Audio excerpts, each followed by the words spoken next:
Welcome to Two Giant Goofballs, a New York Giants podcast. Are you a goofball that loves Giants football? If so, sit back and relax as we talk about the team that both excites and frustrates us so much. And now, here are your goofball hosts, Drew and Rob.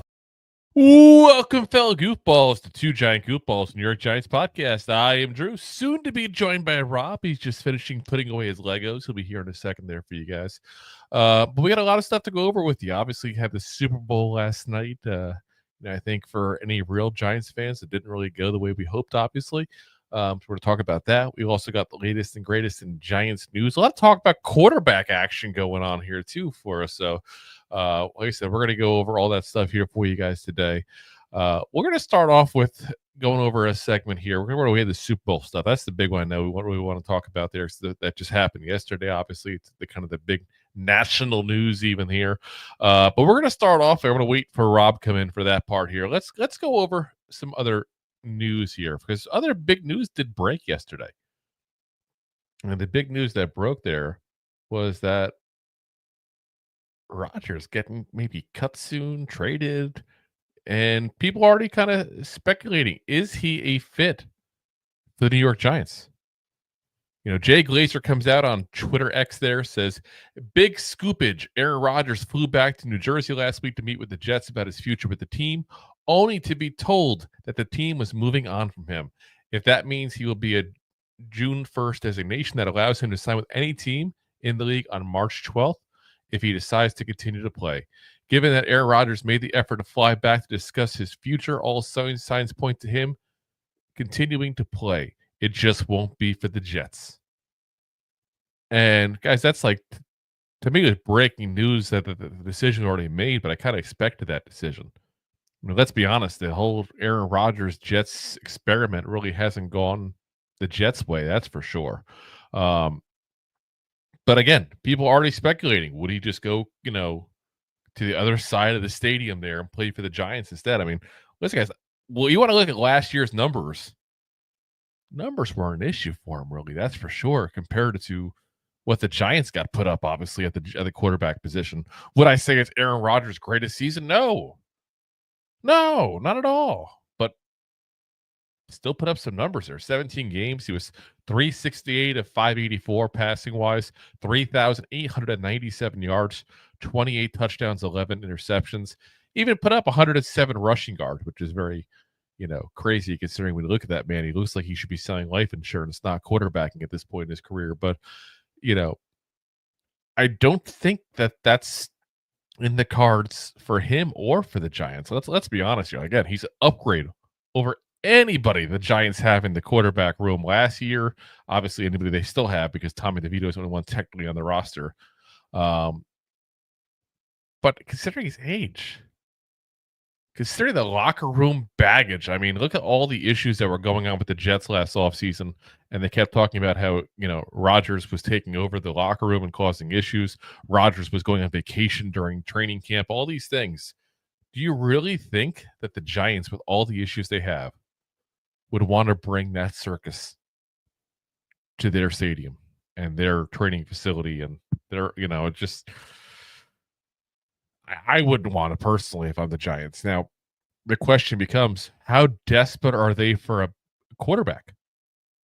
Because let's be very frank in saying that again, there is a big decision here to make here coming up as far as the quarterback position overall.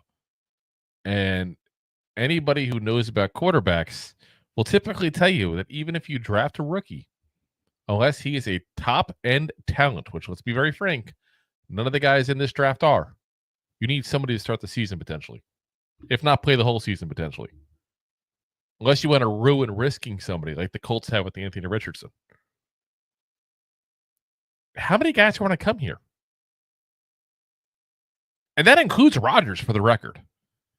If you're a guy like Aaron Rodgers, done a lot in your career, you're in the last year or two of the career, whatever you want to say as far as him, because let's be honest, he's at that year-to-year stage where every year is going to be the conversation of will he retire.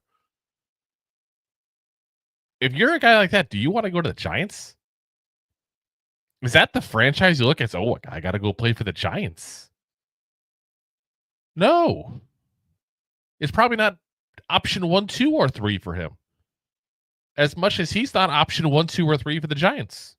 That's a mutual thing there. But sometimes what happens is you get a team nobody wants to play for, which, let's be frank, is the Giants now at this point. You get a quarterback that nobody wants to have play for them. Again, being frank, could be Aaron Rodgers. And sometimes a marriage of convenience happens.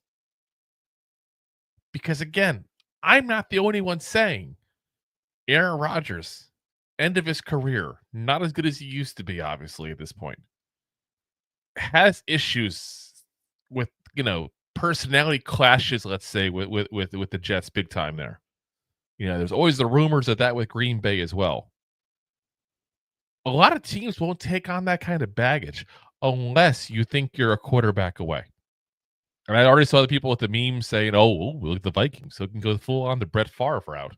And that would be freaking hilarious, by the way. Absolutely hilarious. And it's not out of the realm of possibilities, guys. But I don't see that being the scenario. I think they'd rather just keep Sam Darnold another year.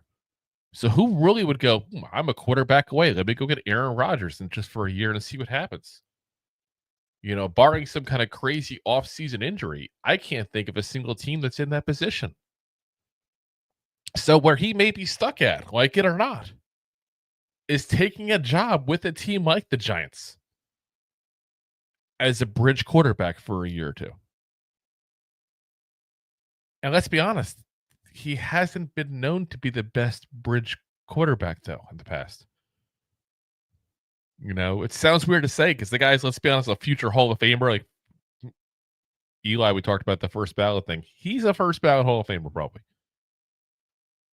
And who knows? The guys have weird measurement sticks for that thing there, but probably a first ballot Hall of Famer. But he's had a career of having other quarterbacks in the room with him, the second half at least, and not being the best teammates there.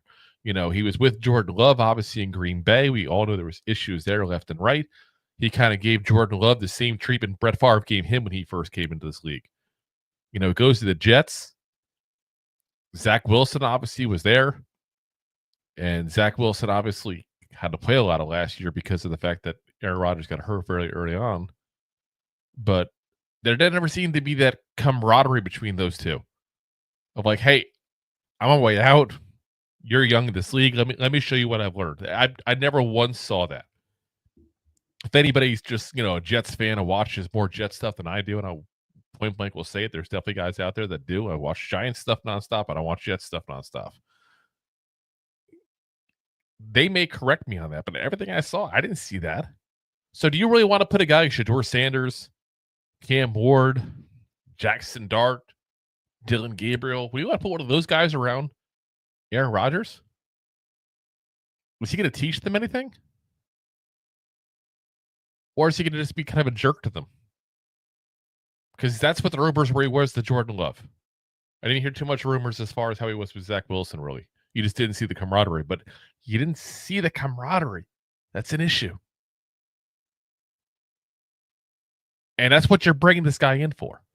So, to me, Aaron Rodgers is like one of the last people I want to see in a Giants uniform. But I did say one of the last. If they can't get anybody else to be that veteran quarterback, that veteran presence to go ahead and help Shedeur Sanders along, to help Cam Ward along, whoever we get at quarterback, we could do worse. At least he probably won't embarrass us. Not on the field, at least. Maybe off the field. Who knows? Aaron Rodgers. He does all kinds of crazy things, does shrooms, hides in caves. Who knows what'll happen there. But I don't see it as a match, personally, for either side. Again, to be very frank, either side. If I'm Rodgers, I don't want us either. So, we'll have to go ahead and take a look and see, what happens overall as the offseason progresses there and things do change there. So, let's talk about quarterbacks. But let's be honest, a lot of us do want there. Because the Giants are still being mocked quarterbacks, and a lot of these mock drafts you're watching there along as they keep popping along the league here. So, two recent ones came up. First off, Nick Baumgartner of The Athletic He's got the Giants picking Cam Ward at number 3.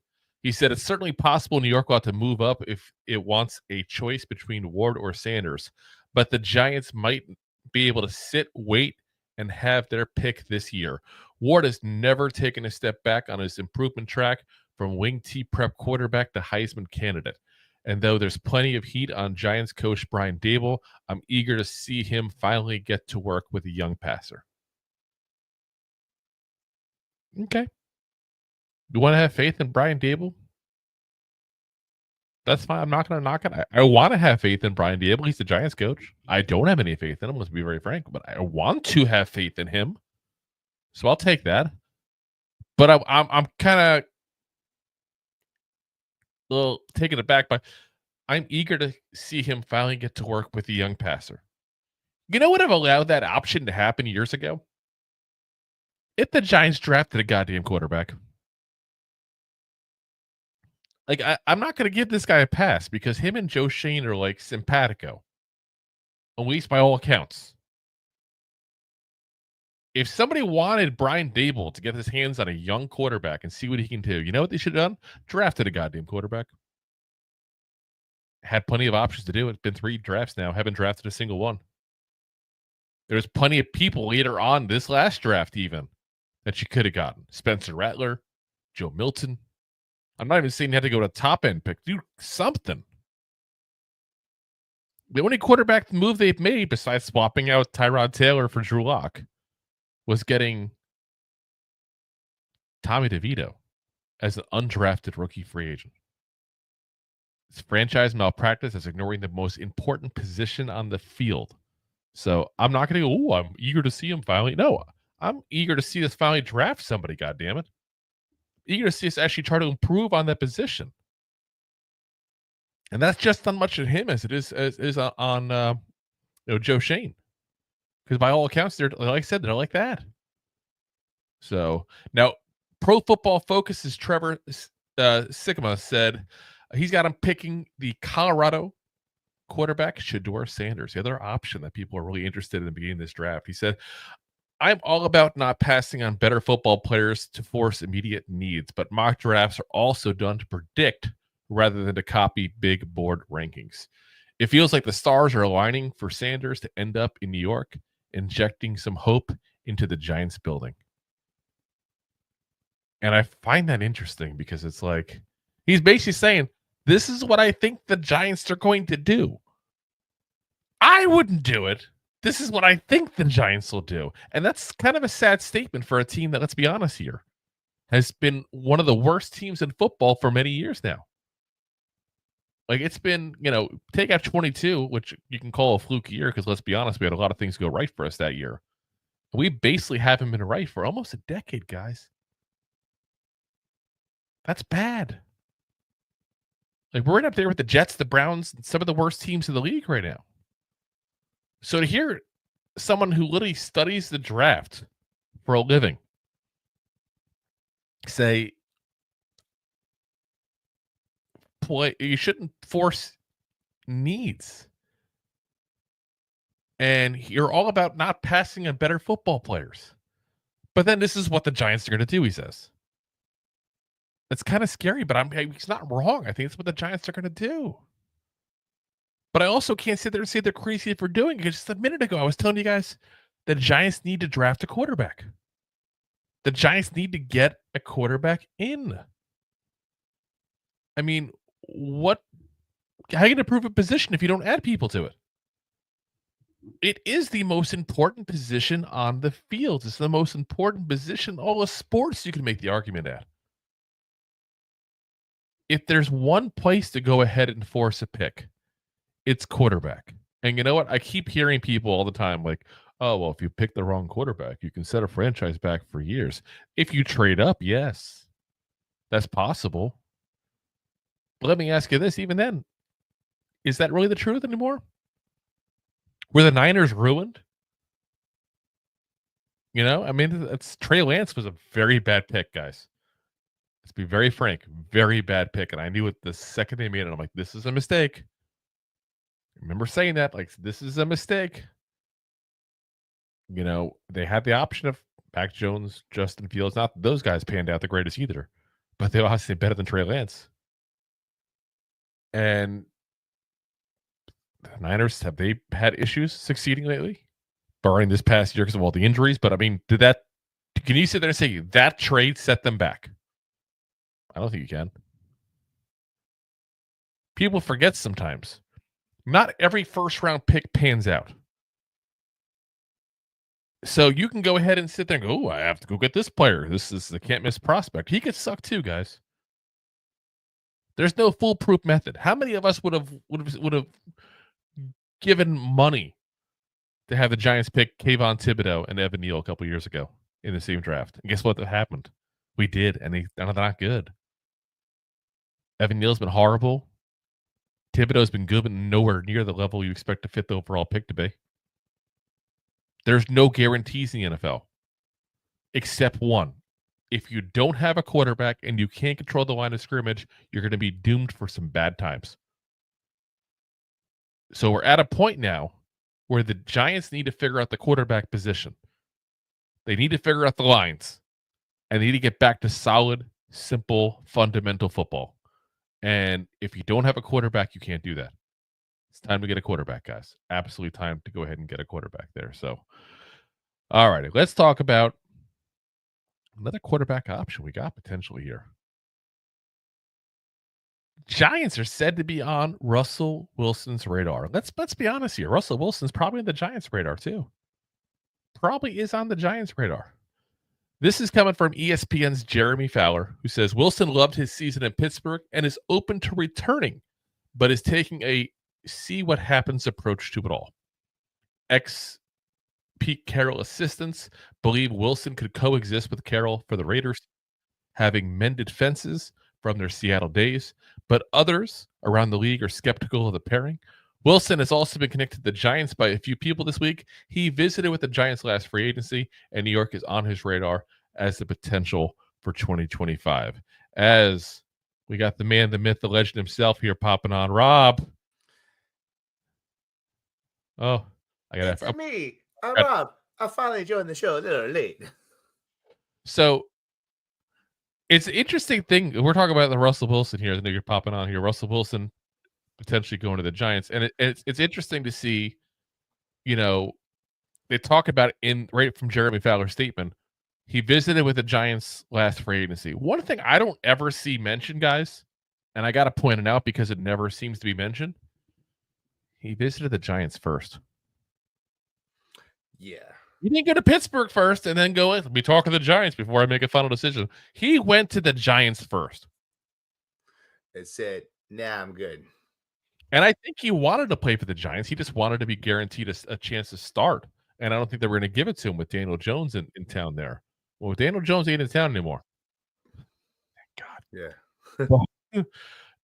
You had this option. And let's be honest, for him and his family, it might be a preferred option because obviously his wife, Sierra, is, big in the music industry. I would say Cleveland, has the Rock and Roll Hall of Fame. That's another option maybe, but that's all they have. Be like that. You know what I mean? Pittsburgh isn't exactly like, ooh, let's go record music in Pittsburgh. Like, the Titans, but no, she doesn't do country unless she goes Beyonce on us. Like, that's not going to happen. The spots that are probably most beneficial for her and for her career is New York and LA. So he probably would prefer for that reason. God forbid he keeps playing for so long it becomes the Tom Brady Giselle incident. You know what I mean? Like, point. Listen, people I think undervalue how difficult it is for an NFL wife. Like, don't get me wrong, they're rewarded in the bank. I get it. People love to point that out. It doesn't still not make it a hardship to be away from your spouse for so long. Because, again, like I said, she's in the music industry. I guarantee you she's spending a lot of time in New York, a lot of time in LA. Pittsburgh's not near there. Nope. Seattle, not near there. Denver, definitely not near there. So she probably spent a lot of time away from her husband.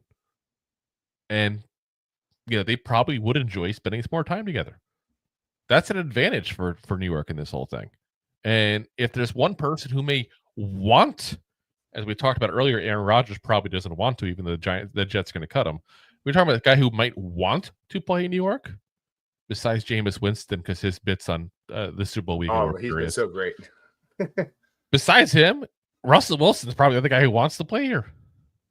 Now, let's be honest, Jameis Winston just wants to play anywhere. Yeah, whoever's going to give him a paycheck, that's all that matters. He just loves playing. He's just that guy. Yeah. So, but Russell Wilson, I said, I think he might. Now, look at his numbers. Obviously, the Steelers didn't do very good towards the tail end of the season. But if you want a bridge quarterback for Sanders, you want a bridge quarterback for Ward or whoever, there seemed to be a pretty good relationship with him and Justin Fields this year. You know, and I do think he is at the point in his career where he would embrace that option to be a bridge. Because you got to think about it too. Like, when you get drafted, 2012. So you're looking at guys playing in the league 13 years. At this point, you kind of have to know your tender, like where you stand. Or maybe 2011, he was drafted. I can look it up real quick for you. 2012, third round, 75th overall. Yeah. Which I remember the third round parts. Remember Mel Kiper flipping out, who's still available. But it was, like I said, you got a guy he's at the tail end of his career, guys. He knows it. He's not stupid. You can say a lot of things about Russell Wilson. A lot of people have. He ain't stupid. And he's 36. He's going to be 37 during the season. He knows he's got a year or two left, maybe. And after that, he's probably strictly a backup. So why not go to a place where he can go and help mentor a young quarterback, be in a city where he can go ahead and spend a lot more time with his wife? You know, and I'm pretty sure they got kids, so I'm assuming there's something with the kids. Obviously, probably, I don't know. Usually the wife gets the kids, so I don't know. I don't want to just assume that, but he might get more time with his family as a whole that way. You know, and he gets a chance to mentor a quarterback. You know, and that's it too. Like, you're talking about a guy he probably would like something like that. A few years ago, no, but at this point in his career, I think he's at the point tail end of his career, like you just said. You go to New York, right? It's a win-win. He's going to make more money in the New York market doing commercials than he would in Denver. Oh, yeah. He would in Pittsburgh. Rad. So there's that part of it. Yep. But if he wants to pursue a career in the NFL or just in football in general, coming in there and be like, I won a Super Bowl as a quarterback. Yeah, I've been to a couple Super Bowls as a quarterback. I also mentored I mentored a quarterback coming in who, we'll just hopefully say the Giants go to the Super Bowl in the next 5 years. See, I don't think he has to even do that. I think people just know who he is. I'm saying that, but like that, that's the difference between like him and Jameson, though. Like Jameson, because he hasn't done as well in the NFL, I'll try to put it nicely, hasn't done as well in the NFL. People forget his crab leg days that are young like that. Like, they were going to elementary school during his FSU days when he was the top, quarterback prospect and everything. They just know him as the guy who throws a lot of picks and the guy who does crazy things for Fox Sports apparently now. It's the truth. Russell Wilson has that legacy where he can go in with a young quarterback. Automatically, the guy's like, oh, it's Russell Wilson. That's the guy who beat Peyton Manning in the Super Bowl. Yeah, beat him up. That's the guy that should have got a chance to get a second ring, but instead he threw it to the wrong team. That's a whole separate step. I had to bring it up. Like I said, to me, again, you guys know who listen on a regular basis. Justin Fields is the guy I want the most. I actually like Jameis Winston as much as we were saying things earlier, but Russell Wilson's not a bad option. It's not going to get us excited, but it's not a bad option. But what I was trying to say, to piggyback, he doesn't need that, say that he was a guy that mentored a younger quarterback to be successful in his career, but he also has an ego. That's part of the reason why he's playing this long. That just adds to his resume of what he's done in the NFL. That's also adds to his ego. That he left a legacy of players that are playing better because he was there to help. He was part of the fixing it. Yep. Now, I also wonder. Listen, he's a well-spoken guy. He likes being in front of the camera. I wonder if he's thinking long-term about a media stop too, as well afterwards. Because let's be honest, there's a lot of people who played for the Giants that turn into media members later on. That's just the way it goes because, again, you're in New York. You're in the hub, one of the hubs of the media. Yep, that's another part I was trying to get to. Sorry. Yeah. I know it's late to the party, but just stop over my parade while I'm here. I'm doing it. I'm doing it. I'm going to do it. Well, let's get to the topic that we were going to talk about at the beginning here that I was waiting for you. Actually, there's a couple of things I was waiting for you on, but the big one, we got to get out of the way. Let's be honest. You and I don't want to talk about it here. We got to go ahead and talk about the Super Bowl. As you see, Saquon Barkley holding the Lombardi Trophy. Let's be honest, with something the Giants fans who wanted to see for years. Just not this way. Yeah. It's not this way. And before we even get involved in it, I will say this. Congratulations to the Eagles. Congratulations to the Eagles fans.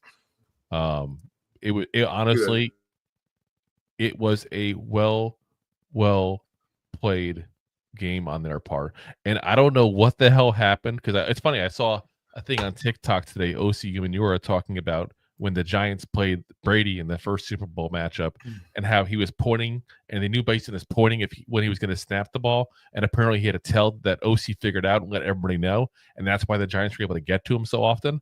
I got to wonder what the hell's going on with Mahomes. Like, was there a tell?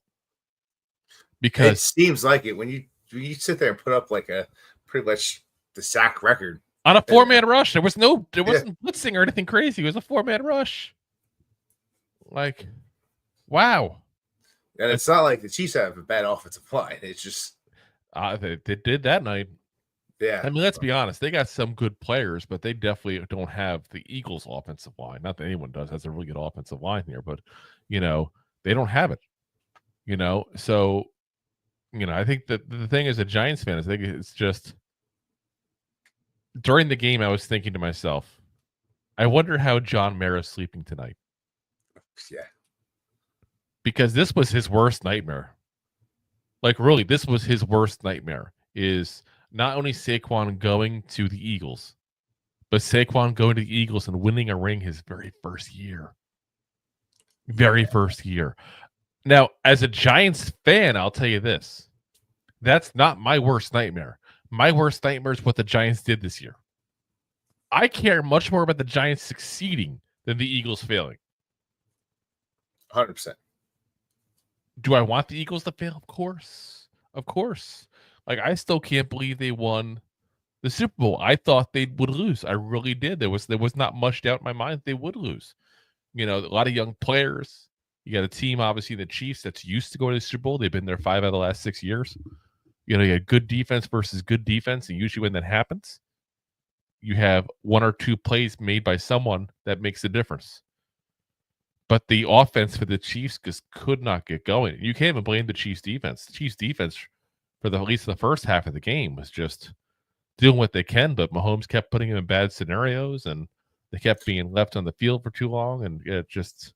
Yeah, what did he have? 50 yards in the first half? Yeah, absolutely ridiculous. Crazy. Absolutely ridiculous. And it's funny because, I said going into this, if Mahomes wins a 4th Super Bowl, does he catapult himself to the second best quarterback in the, at the very least, the Super Bowl era? But overall, even you could say. And after this performance, I got to wonder. You have to take a step back. I got to wonder that. Like, is he back with like the guys like the Peyton Mannings and the, Joe Montanas and, some of the guys that, that people like to talk about as the Mount Rushmores of quarterbacks, but not in Brady's categories. Brady is in a category by himself. Like it or not, he is. Yeah. And like I said, I really think, I really do think that he's taking that step back because of this game. And I also hate saying that because, again, it's the Eagles that did it. But I'm trying to, take my Giants fandom off for a second and call it like it is. Like I said, I think that was just an amazing game by the Eagles. I hate to say it, I really do. Though I do think it's an absolute ridiculous thing to put Jalen Hurts as the MVP. Like, no. The defense won you that game, not the offense. 100%. Pick somebody from the defense and call it a day. And I mean, the Chiefs did what we said they were going to do. They stopped the run, and they forced Jalen Hurts to pass. We just didn't anticipate the Eagles defense doing what they did, I think, but like, because we both expected a close game. Yeah. And that was not close. And KC was, I mean, typically on the year have been really good against the secondary. Yeah. I think I'm just the most glad that as a Eagle hater, the biggest story right now from yesterday is that halftime show. Because people are talking more about that than the actual game. It's become like fights on social media because apparently you can't say a performance sucked without somebody taking it personal, apparently. Well, I'm pretty sure Drake said it sucked. Well, that's a whole separate thing, but yeah, I wasn't a fan of it personally. I just, it's not my type of music. I'll put it that way there. I think, there's plenty of hip hop stuff I like. It's not a hip hop thing. Like I liked when they did, when they had Dre and they had, Snoop and 50 Cent being upside down and that kind of stuff. I like last year with Usher, a Little John coming out. Like it's just that particular style of hip hop, I guess, just not my thing. It's like the new like school like auto tune era. I feel like, and it's just not my thing. Like, but yeah, it is what it is. 10 years, Darren Wall will be the halftime show. I think I've just reached that age where I'm like, get off my lawn. This is just, I don't like it. Yeah. like I'm like, isn't Paul McCartney in the stands? I'm like, how come like you talk about all these classic like great like legends that have gone there? I'm like, I was like, yeah. Over my head, I'm like, how come Metallica's never done like a halftime show? But even like you saw like Prince did it one year, Michael Jackson did it one Tom year. Petty. Like, well, they brought back a lot of the older guys. Let's be honest. At one point, after the whole boob incident, they went ahead and got all the old classic rockers they could possibly. The Who did it one year and all. Like I said, it just wasn't my thing. To me, it sucked. Even though, like I said, I get there's an arc to it and people like the message and the art of it, but the music itself, I just didn't like, and the sound quality was bad. Yeah, the sound quality was really bad, I thought. But again, as a Giants fan, I'm just glad that that's what was the topic there of the story. So I don't have to hear about the Eagles and how it sucks that the Giants let Saquon go because that's been the narrative all year. Instead, everybody's arguing over the halftime show, which is just hilarious to me. Deb brings up a point as well I want to talk about there because a lot of people are upset with Strahan over waving the Eagles flag and singing "Fly Eagles Fly." I got mixed feelings on it personally. Yeah, I mean, you got to talk about like this guy. Like, obviously, he's one of the best Giants that's played on. Put on the blue. At the end of the day, like you have to like pay respect. Like held sack record as a Giant. Like retired as on top of his game. Like he's supported the Giants through a lot of things. But he's also now a broadcaster for Fox. Yep. So he's not in Giants media. He's in Fox media. So he kind of has to follow the wave. Like if he doesn't want like the Chiefs to win, like well, he didn't even say that. What he was doing, and this is where I think people need to separate and understand. We as fans will always sit there and say point blank, we're Giants fans. We hate the Eagles. We hate the Cowboys. That's just the way it is. Strahan was a player. There's a difference. He didn't grow up a Giant fan. He doesn't bleed the blue and red in that regard. He put it all on the field. I mean, before somebody tries to twist my words around, he put it all on the field. I'm not knocking the man in any way, shape, or form in that regard. But he didn't grow up probably a Giants fan. He went into it. He became part of the Giants culture. And you know who else did? Saquon, who he took a lot of time with and got to know very well. They're friends. So we can't sit there and blast a player, a former player, for supporting a friend. Same as I know people got ticked off that, Daniel Jones was in a box supporting him as well. I have no problem with it. No. None. It's the same thing with Malik Neighbors going to see Jalen Daniels. Like, yeah. If you want to stop them, you know how you stop them? Put a goddamn better product in the field and stop the Eagles from getting in the Super Bowl. Beat the Eagles in this regular season more than once in the last decade. Like, that's on the Giants. That's not on the Eagles. That's not on Strahan. That's on the Giants. And point blank, we all knew that there was a good possibility that if Saquon went, he was going to the Eagles. We all knew it going into it. And they allowed it to happen. And again, I'm not even pissed off about that move. I'm really not, because I think I've said it before, I'll say it again. The Giants would not have won the Super Bowl with Saquon. And you don't build a team around a running back. A running back is the last piece of the puzzle, so to speak, which it clearly was for the Eagles. So I said on the case that it was for the Ravens with Derrick Henry, because they were a lot better on offense this year with having him in the mix as well. But you can't sit there and blast a former player for supporting a friend of his that he met, by the way, by mentoring him when he was on your team. We got to separate that, guys. Not take it so personal. It ain't personal. It wasn't Strahan was like, hey, screw the Giants, fly Eagles fly. Started ripped his shirt and had a jersey underneath. Like it wasn't that extreme, guys. And you could sense his hesitation in doing, because he knew what he was going to do today. He knew. He's not 100%, stupid. he's not stupid. Strahan's very calculated. You know what the crazy thing is? He's also in the news today. A lot. He's very calculated. I was going to say that. Very calculated. So again, congrats to the Eagles. We will be the mature ones to say that. We will definitely congratulate Barkley. We have no feelings of resentment towards him whatsoever. But next season, Giants better put some smack down on the Eagles, because I'm tired of seeing them succeed. I'm tired of seeing them succeed in the ways that we could if the Giants did smart things. Build up a team the right way. We're not doing it. We haven't done it for years. But we got continuity, at least. Continuity by keeping the same coach. Continuity by keeping the same GM. Let's get some continuity. Continuity by losing seasons. Yeah, like I said, I'm just a really fed up fan at this point, and I know a lot of y'all are, and rightfully so, point blank. So your feelings are valid.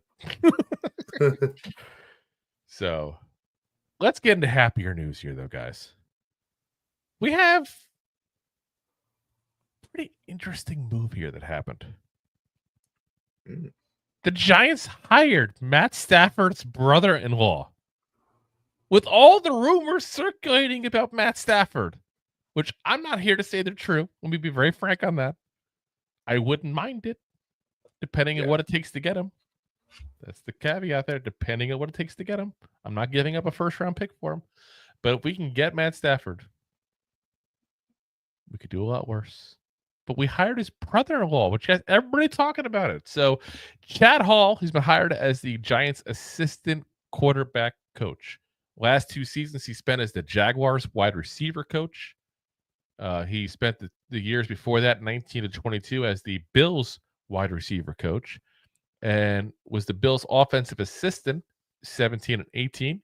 He played for 4 teams in the NFL from 2010 to 2014.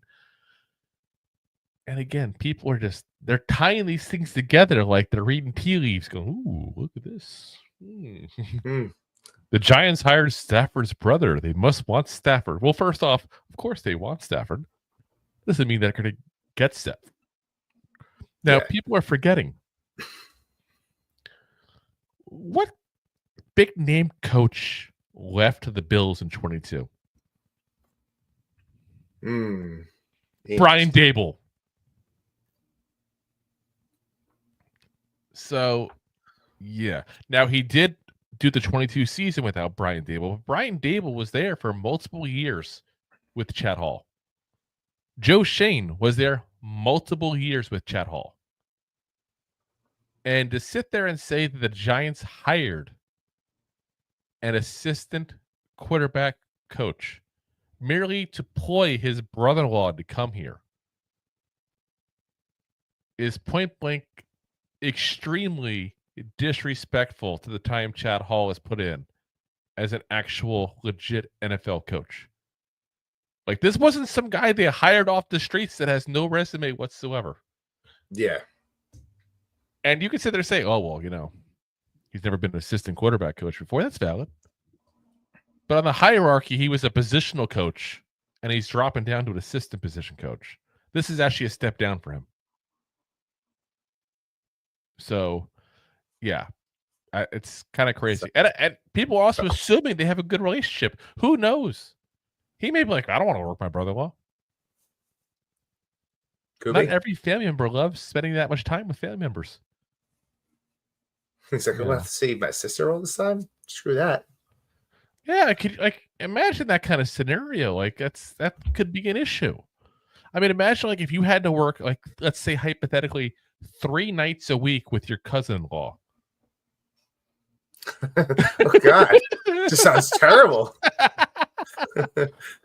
For those who don't know, Rob and I are cousin-in-laws. If that's a thing, is that an actual term? I don't know. I don't know. That's a term. It's cousin-in-law. Like, I mean, I guess technically it is. But... I don't know. Anyway, I just find it funny people just assume that this is why this thing is made, and you know, all the rumors are coming out like crazy. Ooh, what would it take to get Stafford and Kupp? Guys, we're not getting Stafford and Kupp in a trade. Like, there's no trade scenario where that makes sense. First off, Cooper Kupp will be cut by the Rams. I'm telling you that right now. Mark my words. Cooper Kupp makes way too much money. No one's taking on that contract. They will cut him. They will trade Stafford if they can. He's got value. Cooper Kupp does not. No one wants to pay $20 million to a guy who gets 700 yards a season and is injured for 3 or 4 games a year. Pretty much. Not trying to be rude about it. Just calling it like it is. You know, like I said, I think that people are just, and it's a sad statement that we're so desperate for something that's perceived as good news that people are like, ooh, look at this. We signed Stafford's brother-in-law. That must mean Stafford's coming and Cooper Kupp is coming with him. I heard Marshall Faulk's going to come out of retirement as well and come play. You know, it's like, stop, guys. Be patient. I know it's not easy at this point. We've been very patient with this franchise. Be patient. Let's see what happens. Bundy's coming out of retirement. Yeah, poke high. 4 touchdowns, poke high, win the game. Let's just see what happens this offseason. It beats us just driving ourselves nuts, hoping for every possible scenario. We have no clue what's going to happen, folks. For all I know, I am wrong, and Cooper Kupp and Matt Stafford are coming. I doubt it. I mean, you were just wrong about the Super Bowl. I was very wrong about the Super Bowl. I'm clear about that. I was very wrong. I don't hide it. It's okay. I will wear my faults on my sleeves. It's okay. I was about to say, you got a giant goose egg about all your predictions. At least I got the over. I told you I was the Detroit Lions of football picks because I beat you in the regular season and you whooped my butt in the postseason, but I still won overall. I still did win overall.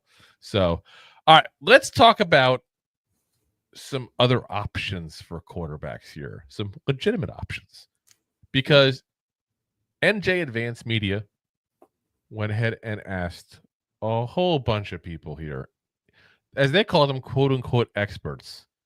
Because I always say that because I feel like that word is tossed around way too often. But they asked some experts, 17 of them, who is going to start at quarterback for the Giants in 2025. This was an article by Ryan Novinsky. I'm hoping I'm pronouncing his last name correctly there. I've never heard it said, but I'm trying to say it phonetically here. And we always have to give credit to people when they write stuff, and we talk about it on our show because it's not ours to talk about without giving credit to them. So here's the experts and their reactions. First up, Jameis Winston, who was asked who is going to start at quarterback for the Giants in 2025. His answer, me. I love it. First off, I love the fun. Him in New York would just be freaking so much fun. It's not even funny. He was fun in New Orleans. Oh my God. He's hilarious. He was on Bourbon Street throwing crab legs at people. Like, what the hell? Who does that? Like, you're known for literally for your the most embarrassing thing of your career as a football player. This is before he started his pro career, but was into college, was him getting in trouble for supposedly stealing crab legs. And here you are throwing crab legs at people on Bourbon Street and loving it and asking every single person where he's going to work next year because he needs a job. Absolutely hilarious. I loved it. I'm telling you right now, if he's not on one of the NFL crews when he's done playing officially, like I'm not wishing that, like, you play as long as you can, as long as you want. As long as you can and you want, play. But damn, he's got to go somewhere when he's done. Got to go somewhere. So let's go to the New York market. Work with Strahan. Exactly. Just don't fight any flies with him. So they also asked another former Buck, former defensive tackle Gerald McCoy, and his response was also hilarious. He says, "Shoot, I don't know. You got to ask the Giants that. Though I don't know if their GM makes the best decisions." Wow! Geez. Shots fired. Shots fired. And obviously, that's leading up to the Super Bowl, so I'm sure that was a shot about the Saquon scenario there. But oh my gosh, he's not wrong though, guys. Yeah, this goes way beyond the Saquon. Goes way beyond that. Pro Football Talk Mike Florio says, "Wow, that's a great question." Which is what people say when they're trying to buy time to answer a question. I assume it's going to be a veteran. It comes down to which veteran they decide. It's an open book. Which, by the way, I love that he actually physically said, which is what people say when they're trying to buy time to answer a question. Yeah. Because, we've talked about the show before. We call it out when people say that. I think it's hilarious. It's smart because you don't give a stupid answer.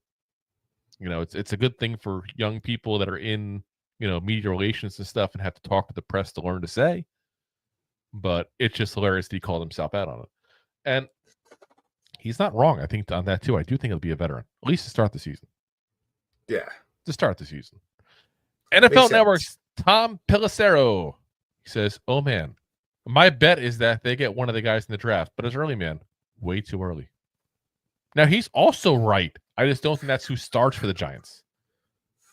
Yeah, they're probably in for the Giants. Yeah, I think a veteran starts.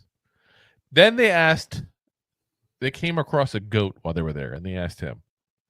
The man, the myth, the legend himself, Lawrence Taylor, LT, said, "Honestly, I haven't been able to look at the possibilities that much. Hey, it could be a rookie. I like Shedeur, but we'll see." So LT is officially giving the stamp of approval on Shedeur Sanders. Yeah. Interesting. Another former Giant. We got a lot of Giants and former Giants here. Kurt Warner. People forget he was a Giant for like 2 seconds. I was about to say, for a hot minute. It's 2004. It's an important year. He played the position we're asking a quarterback to play next year. It's that bridge there. So, as we lost you there. My camera. Your camera went. Where'd your camera go? Get your camera back. Oh, we lost him entirely now. No more Rob. Oh, gee. So, Kurt Warner says, "I have no idea. I haven't gotten into the college stuff yet, to be honest, but I think Brian Daboll is an excellent coach who will do great with whoever he gets." Listen, if you ever want to know why Kurt Warner's in the media, there you go. That is as an answer as you could possibly give. Like, guys, take notes on that, too, while you're at it. Take notes. God damn, that is as classic as avoidance of a question you could possibly give. Yeah. I don't want to ruffle any feathers. That's exactly what he did. He said that basically. So Bobby Okereke, current Giants linebacker, says Tommy DeVito. Another great answer, by the way, because let's be honest, he does not want Tommy DeVito to start, but Tommy DeVito is the only guy considered an active quarterback in the Giants roster. 100%. That was his avoiding the question. Don't ruffle any feathers. But exactly. Damn, that boy will keep me on the field for a long time. And that was seconded by Giants edge rusher Kayvon Thibodeau, who put it a little more eloquently, saying, "Shit, Tommy's the only one under contract, right?" Classic Thibodeau. Jalen Hyatt said, "There's a lot of free agents that I like. Then obviously you got the draft and your quarterbacks. To be honest, I really don't know. I really don't have an answer because I like all of them. I like Cam Ward. I like Shedeur Sanders. And I do love some free agents too. You can never go wrong with the vet." Jalen Hurts. Oh, Jalen Hurts. Sorry. Wrong Jalen. Jalen Hyatt. Yes.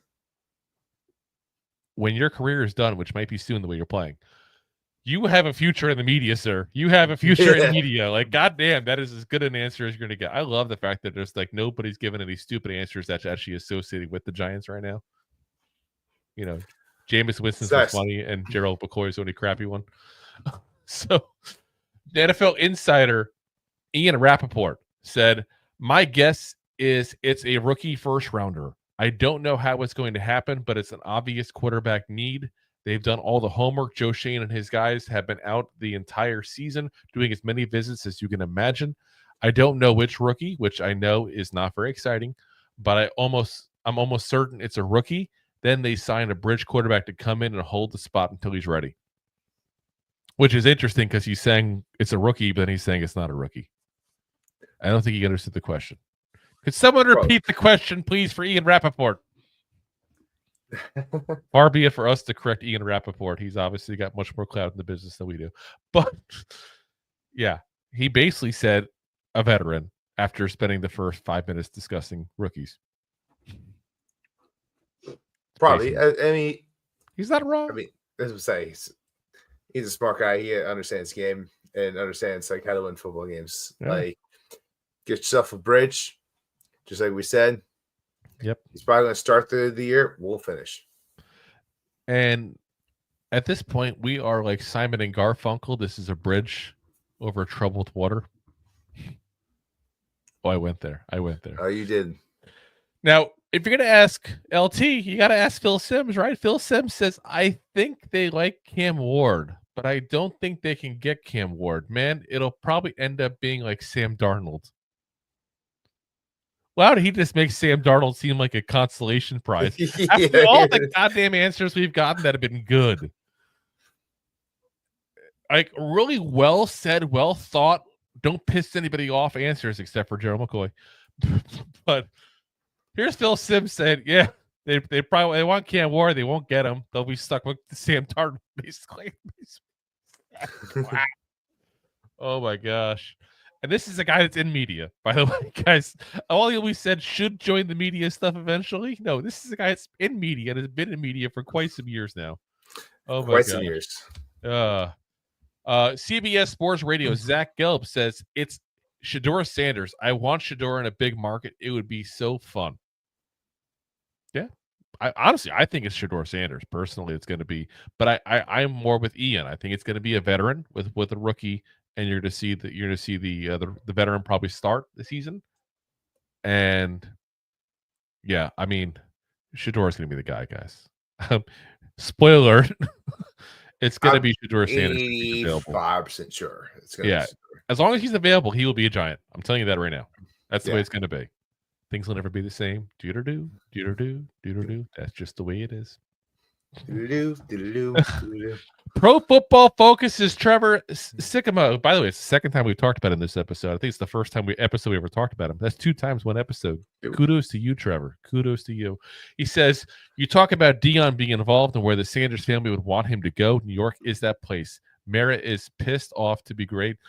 I think they're going to want to draft a quarterback in this class, and it feels like Cam Ward will be the one going off will be the first one going off the board. But whether it's a mini little trade up or whatever, to me, it just feels like all the vibes and everything I'm hearing point towards Shedeur somehow, some way, being a Giant in 2025. Not that I'm putting a lot of draft stock in that incredible dapped up handshake we saw on the sidelines of the Shrine Bowl, but it's the fact that I learned they really sent everybody to interview him. They're clearly doing a ton of research on him and spending time with him while he was at the Shrine Bowl. They're doing all their research on him.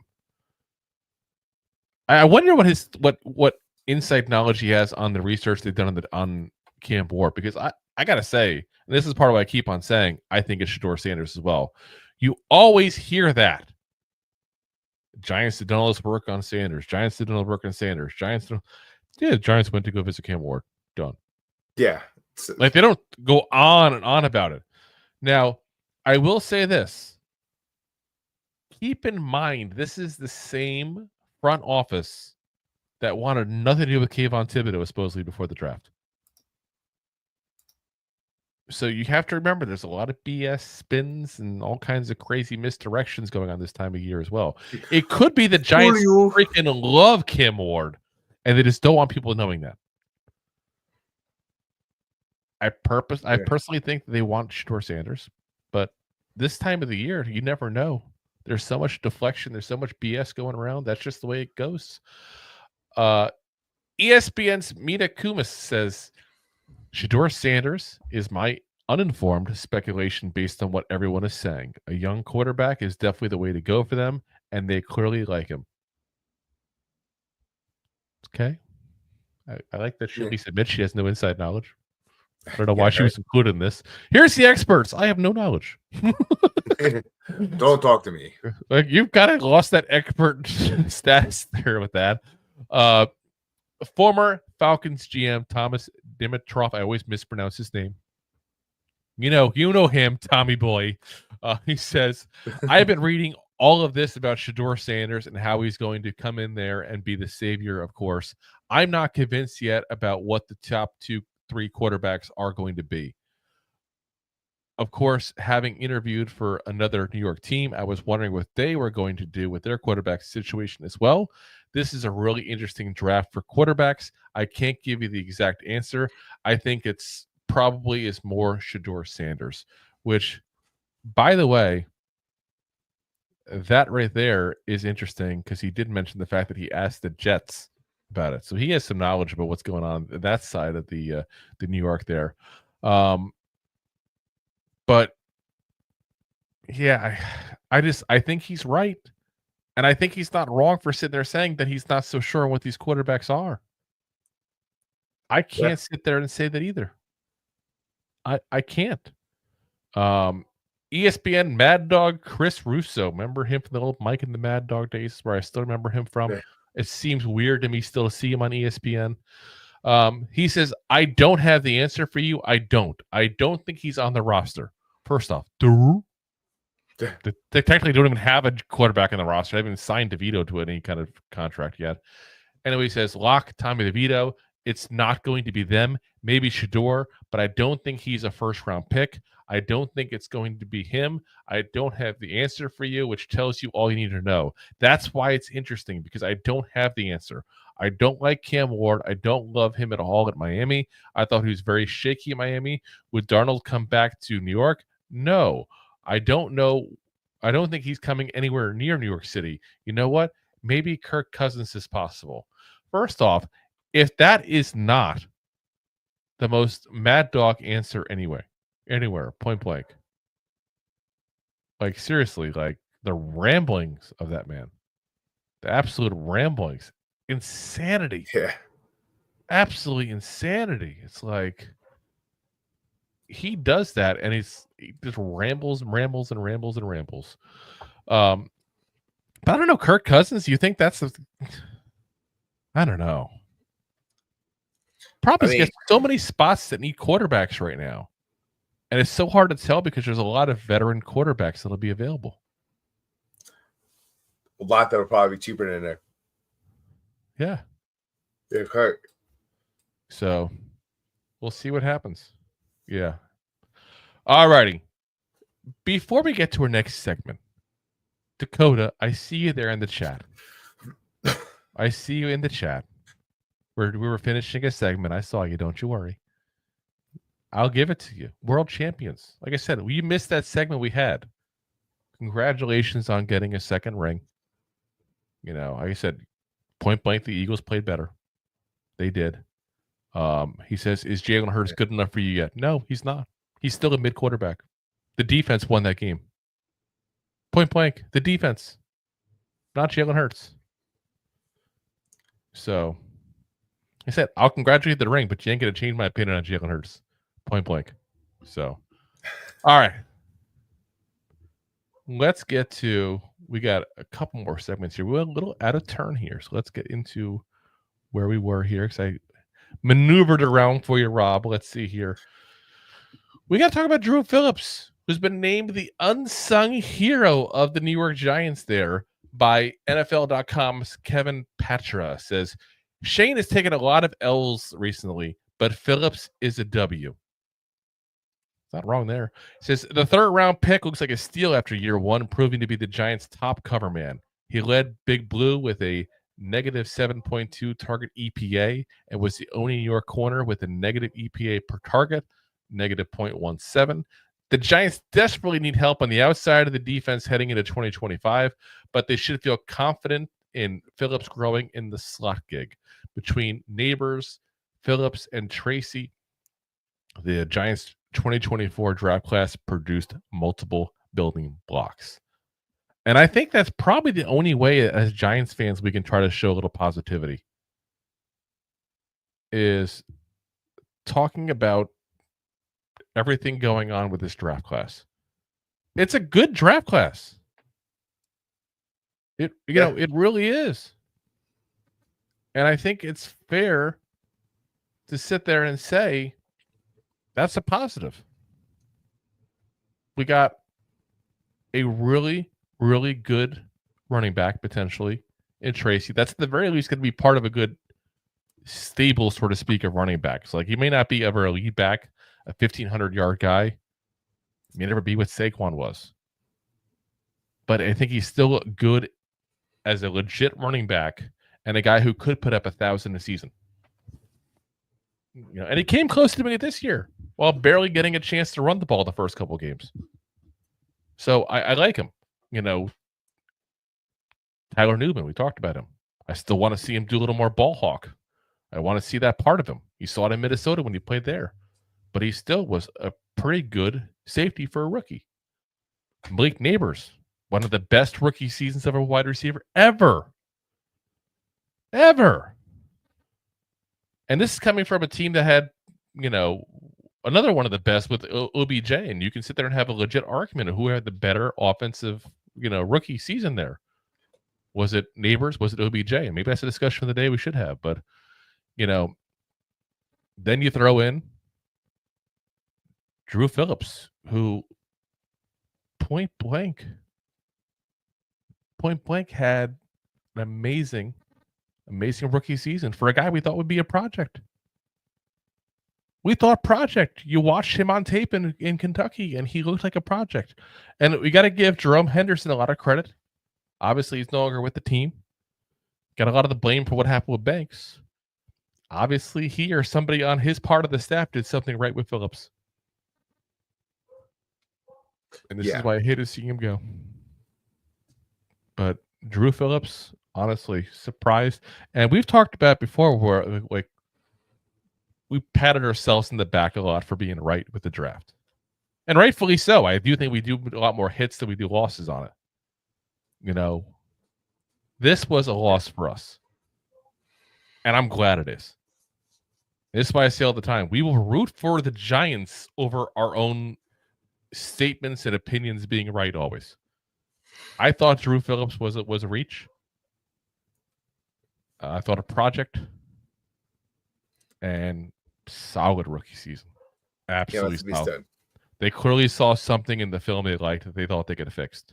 And they did. So as much as we give all the slack to the Giants, got to give them kudos for that and got to give Drew Phillips the kudos because he's the one who changed.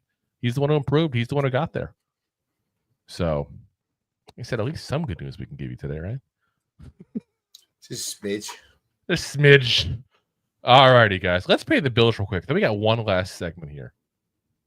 Enjoying the show? Looking for more goofball action? Consider a membership at buymeacoffee.com/2giantgoofballs. Memberships start at just $5 and give you additional goofball access. One-time support payments also available starting at just $3.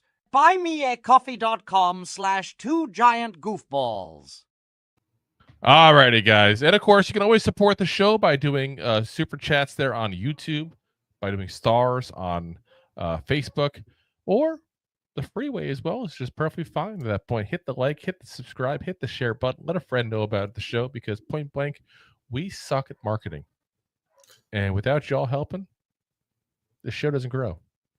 So much appreciate everybody that has and to everybody that will in the future. All righty. One last segment here. And Rob, this one's sad again. This one's sad.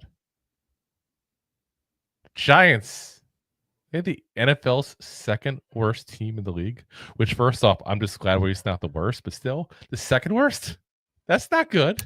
Yeah. The Giants were ranked as number 31st in the league, just behind the Tennessee Titans by ESPN in their first rankings they're doing post Super Bowl for next season. Jordan Ronan said in the power ranking, he said, describe this offseason in 3 words. Get a quarterback. It's the Giants' number 1 priority this offseason by a wide margin. They need to find a solution for both next season and the future. The draft, free agency, trade, everything is on the table, according to owner John Mara. Considering the plan all along was to get a quarterback in the draft if Daniel Jones didn't pan out, it's a good bet the Giants will land one of the top draft's top options with the 3rd overall pick. He's right on that. He is. Yeah. But, I look at this team and I go, we're really the second worst? I don't know. I really don't know if that's the truth or not. Like, I look at, Cleveland, for example. Is Cleveland not worse than us? We beat them. Myles Garrett wants out. Deshaun Watson might not even be able to play next year, depending on what happens to their Achilles and all. So they don't have a quarterback. Not that he was a good quarterback anyway, but they don't have a quarterback. Jacksonville, you can make the argument on too as well. And a lot of that depends on what you think about Liam Cohen going in there and trying to fix Trevor Lawrence, who, let's be honest, people keep saying needs fixing, but maybe he doesn't need fixing. Maybe he's just not that good. Maybe that's the scenario. The Raiders. Can you sit there and say the Raiders are better than the Giants right now? And I'm not saying they are wrong. I'll be very clear on this. I'm saying the argument can be had for these teams. And we're not a top 10 team. We're not a top 15 team. We're not a top 20 team, guys. Not a top 25. You're not wrong. It's not a top 25 team. I don't know. It's weird. And it's kind of sad that I'm arguing for this. Like, we're at least number 29. Yeah. Yes. How sad it is to be a Giants fan. I'm just saying, we suck, but not that bad. Like, the Jets are going to lose Rodgers. Are they better now? Are they worse than us now? Who's their quarterback? They get Dart, comes out. He's a stud. Watch them get Dart. Giants fans would be livid if they get Dart and he's really good, because there's so many people that love Dart and think he's going to be really good. By the way, he's not. But people think that, some people. So, how sad it is. That's where we're at. That's where we're at. The Giants going, we're not the worst team. We're not even the second worst team. Like, that's what I'm arguing here. That's what I'm arguing here. Oh, my God. Are we better than Jacksonville or Las Vegas? That's where our season has gone down to. Oh, my God. It's sad. It's very, very sad, guys. All righty.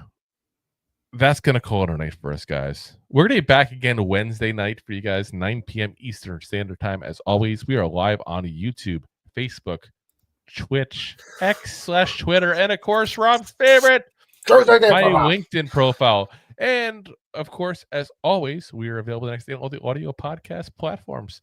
Now, before we go, though, I almost forgot, Rob. I almost forgot. Oh. We got to read the comments. I almost forget the comments. Drew, it's been a long day at work, and I'm just ready for bed, to be very frank. I know that feeling. Yeah, I know you were about to fall asleep before. I saw your eyes like. I have a funny story for you offline. I got about 4 hours of sleep last night. Oh, gosh. My Monday started at 11:30 last night. Now you're just teasing everybody, but not sharing it with them. This is almost as bad as the Otis Anderson story, which, by the way, was spectacular. Oh, it's the greatest story since Gilgamesh. Yes. I think during it, actually, Hugh Jackman came out and did a song and dance number saying, "This is the greatest show." Yeah. It was everything you ever want and everything you ever need. But anyway, let's see here.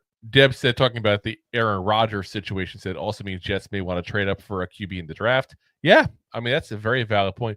But I feel like the Jets are that team that's going to want to go ahead and just get a veteran and get a later on get a quarterback. I think they've gone that route of getting so many early, Zach Wilsons and Sam Darnolds and all that I think they're done with that. Not to mention the fact they really got to build up that offensive line. That offensive line is going to get a rookie quarterback killed. Really, is going to get him killed. Like Aaron Rodgers had trouble with it, and that's coming from a Giants fan, by the way, because I recognize that our line sucks a lot of times too. Yeah. But that's an issue. Miz says, "Hey guys, what's up, man?" He says, "Is Stafford's rumors real?" I don't think so. What do you think, Rob? You think it's real? No. Yeah. No. It's just too much. Too much. Andre says, "What up, Drew? What up, Rob? Good evening, boys. We're men, first off. We're men in tights. We rock the rich and give to the poor." That's right. He said, "If the news about the Giants trading up be true, I'm going to lose my mind. I hope to be a smokescreen at all." Haha. I don't know, honestly. I think it depends on what the offer is. Like, let's say, for example, Tennessee wants to get down from number one. Let's say this hypothetically for a moment. They hate the quarterbacks. They're like, we're done. We want to move down to, later on and get one of the prime guys, but give somebody a chance to give us an extra pick, and they get to pick the quarterback they want. And let's say nobody else really wants it. Or let's say they have their eyes on Travis Hunter.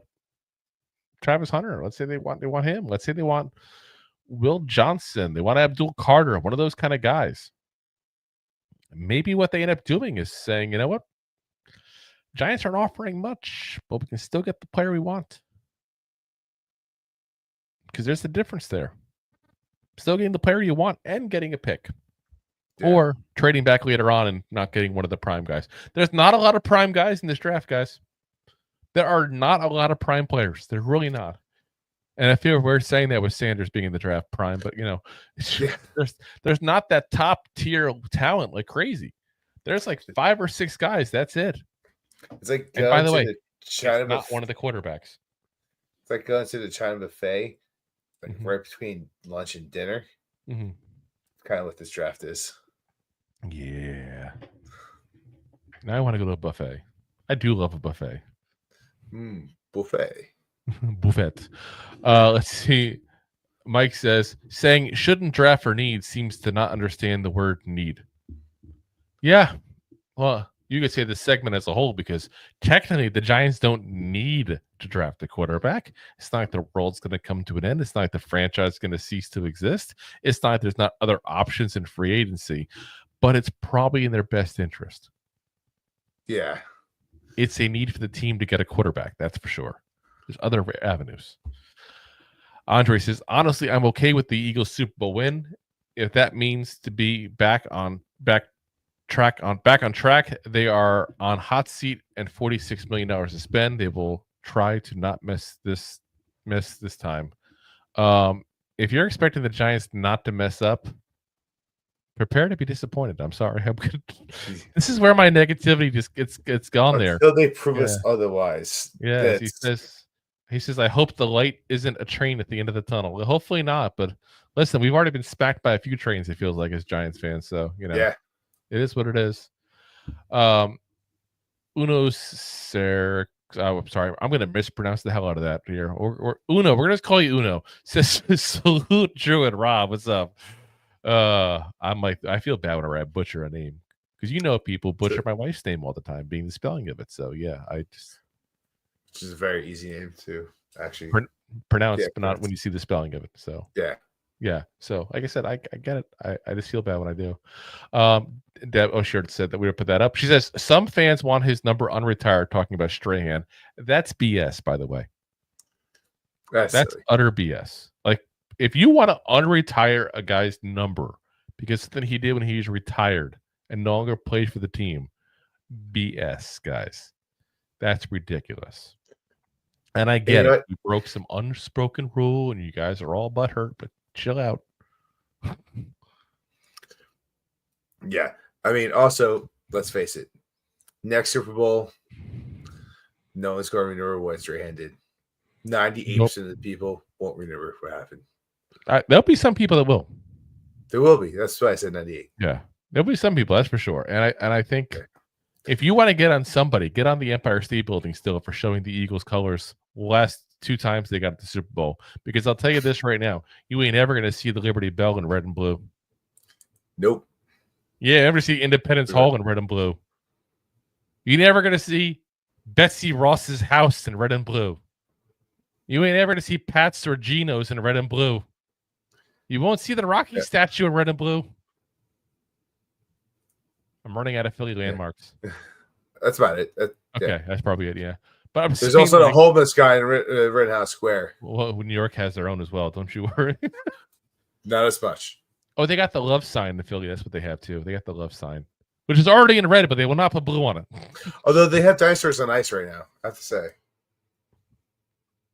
At their Benjamin Franklin History Scientific Museum. Dinosaurs on ice. See, I thought you were saying, like, I was picturing an ice skating thing where people dress up as dinosaurs and go skating around like that's Flyers pretty stuff. Much. Oh no. Because every town that has an NHL team, they use the stadium to do like ice skating, like ice capades kind of stuff as well, like figure skating and all. I mean, they do that here in Tampa with the Amalie Arena where the Lightning play. I mean, it happens. Yeah. Let's see. Uno also says facts. I don't know what they agree with us on, but you're right because we said it and you agreed, so therefore you're right. Neymar, what's up? Says Giants need to draft quarterback in the first round. If they don't draft a quarterback, Joe Schoen and Brian Daboll will be fired. Who knows? I would have said they'd be fired for this season. They're clearly not. So, you know. Neymar says, Miz, I'd be fine signing Matt Stafford. We need to draft a quarterback like Cam Ward. Yeah, we need to go ahead and get a quarterback veteran and a draft quarterback. And you know what? I have no problem pulling a freaking goddamn Kirk Cousins getting a second quarterback. I've said it before. I'll say it again. Tommy DeVito is not the answer, guys. There's nothing wrong with hedging your bets and getting a second one. And then Uno says Stafford is too expensive. Keep in mind, if you get Stafford on a trade, the Rams' money goes away. If you trade him, he does not cost that much to the team that trades for him. So it's okay. And it's also no guaranteed money, so you can get rid of him whenever you need to. That's a very key component. Neymar says, I think we should draft quarterback like Cam Ward. I don't want Stafford. You need both. You need a veteran. If it's not Stafford, it's going to be somebody else. Build a bridge. You need a veteran. Andre says, and Stafford and brother-in-law never work with quarterback. I don't know what this means, but whether there's smoke, there's fire. Yeah, like I said, I get it. But that happens all the time. Daboll was a tight ends coach for the Patriots. He had never coached tight ends before. I'd say that it worked out well, considering he's a head coach now, considering he had Gronkowski. Yeah, I think it worked out pretty well. I think Aaron Hernandez he had too at that time, too. I'm not sure. I have to check his rap sheet. Let's see. Uno says, draft Travis Hunter, draft Jackson Dart. I'm not a Dart person. Not.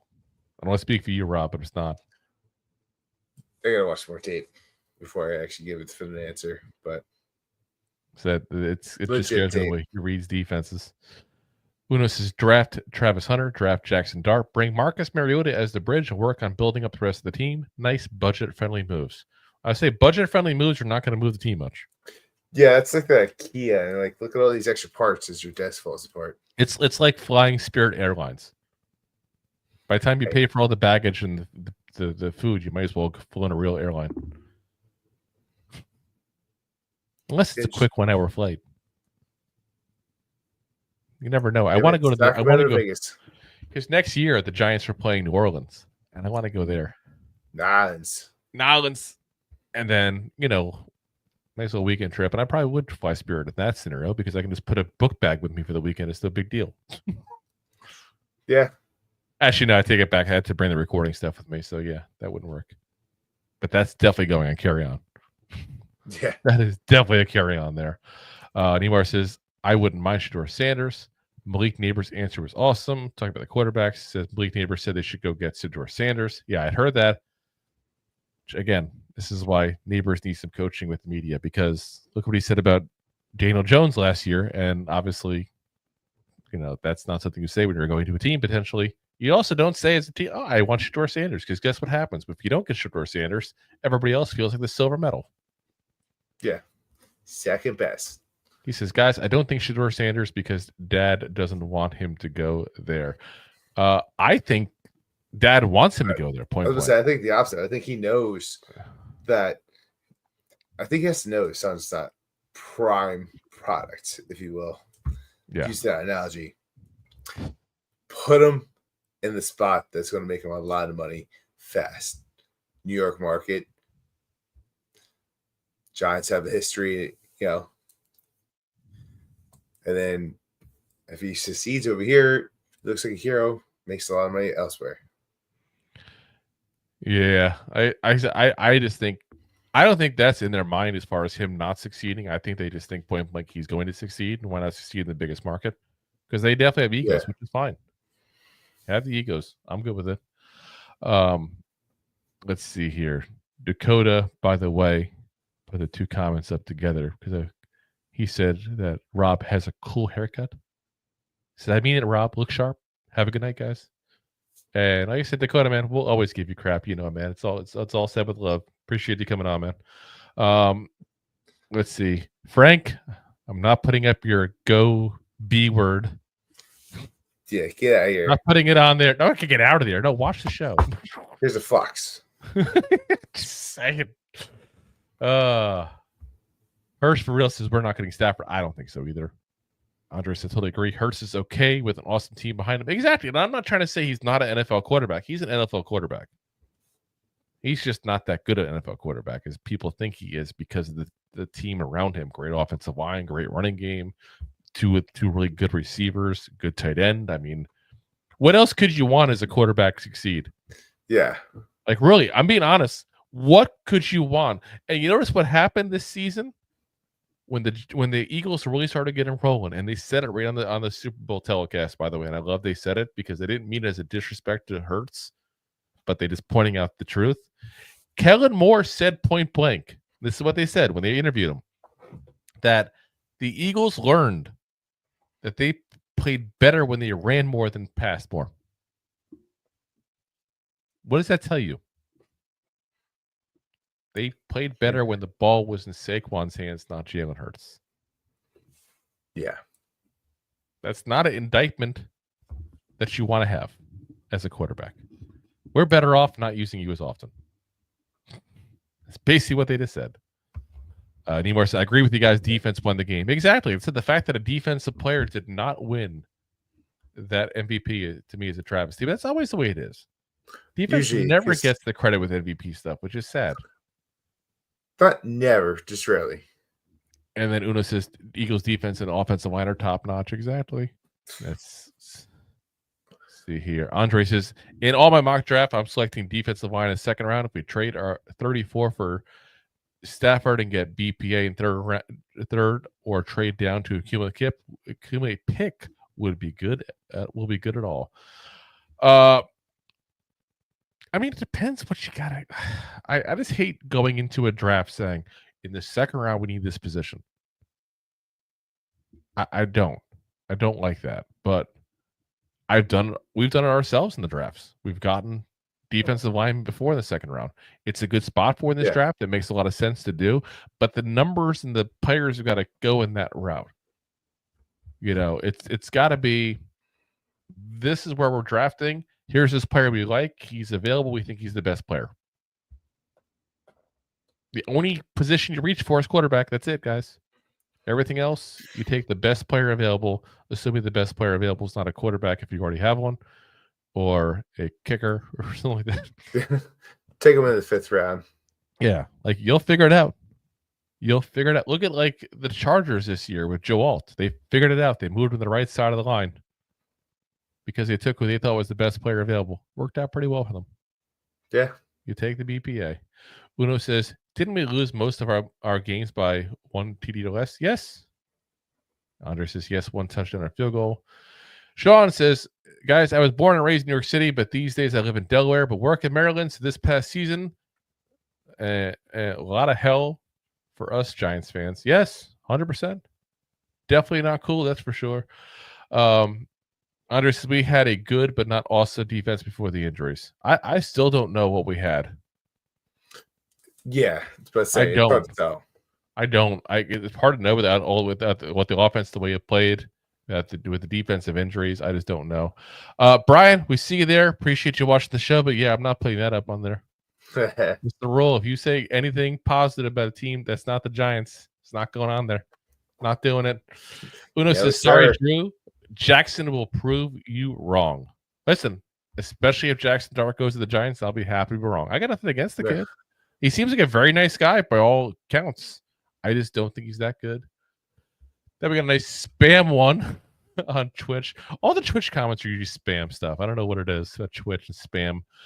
Sean says, how does Schoen even redeem himself after this horrible 2024 season? I guess only drafting some all-pros this upcoming draft and possibly a Hall of Famer can redeem Schoen. And he says, Brandon Brown was with the Eagles all those years. He should know all the ins and outs and how his chess moves to build the trenches on both sides, player development, etc. How is Brandon helping us? Yeah, it's a valid question. I just don't know. And that's the thing. None of us know. And I feel like a lot of people are like, oh, Brandon Brown should be the GM. We've said it ourselves. I wouldn't be against it. But none of us know what he's actually providing for the team. None of us know what he's doing. For all we know, he's just sitting there, yep, this is the move, Joe Schoen. Go ahead and get Jalen Hyde in the third round. Like, we don't know. It's hard to say. So, all righty, guys. That's going to call it a night for us now that we remember to go through all the comments there. Appreciate you guys for watching as always, though. Like I said, just a little tired tonight, so I almost skipped it entirely. So I was just exhausted. Someone's got a case of the Mondays. Oh, yeah. All right, guys. We'll see you guys Wednesday night. Again, appreciate you all for watching. And like I said, we'll see you then again. If you haven't already, hit that like, hit that subscribe, hit that share. Thank you very much. As Uno says, thank you guys. No, thank you for watching. Yeah, thank you. All right, we'll see you guys again Wednesday. Appreciate it as always, Giant fans. Even when another team like we hate wins the Super Bowl, we'll still say it. Go G-Man! Go G-Man! G-Man! Thanks for listening to Two Giant Goofballs, a New York Giants podcast. We appreciate your support. Thanks so much. Please, I'm begging you. Please subscribe.